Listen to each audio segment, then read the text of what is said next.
Saya rasa saat ini, IPO, ya otomatis, wajar kalau terjadi penurunan, Bu. Karena kan kondisi kondisi dengan COVID-19 ini, bukan hanya memukul sektor keuangan saja, tetapi hampir semua sektor ya. Bukan hanya semua sektor, tetapi juga mungkin hampir semua negara.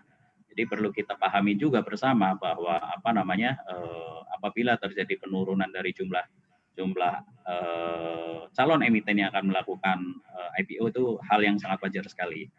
Ya, tetapi yang saya dengar dari info dari beberapa sumber baik di OJK maupun di Bursa Efek, antusiasme ini masih tetap ada. Ya, antusias tetap ada sehingga diharapkan mungkin ya tidak terlalu jauh ya. Ya mungkin pasti ada penurunan mungkin, tapi tidak terlalu jauh dengan kondisi tahun-tahun sebelumnya.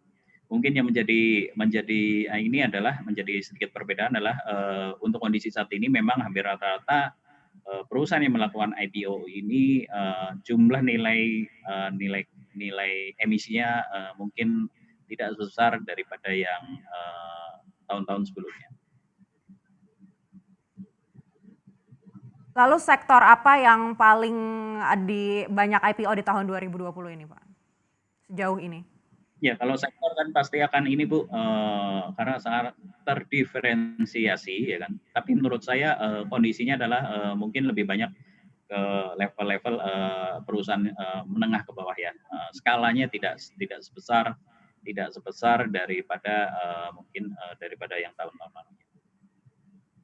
Lalu ini kan masih di bulan Juli begitu ya Pak Rudi, masih cukup panjang juga sampai di bulan Desember nanti.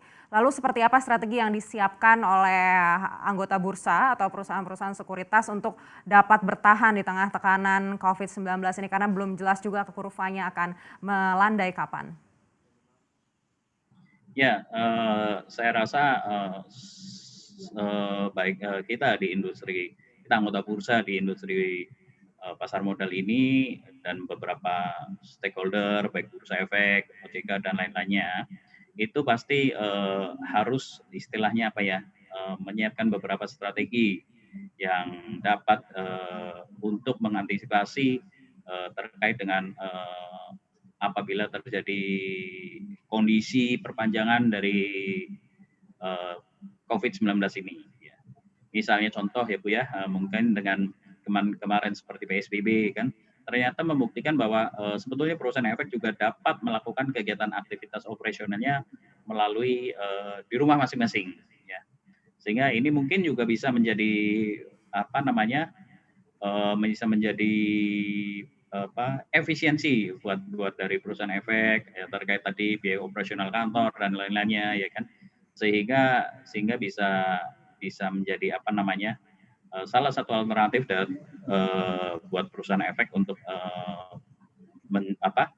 melakukan mempertahankan kondisi keuangannya.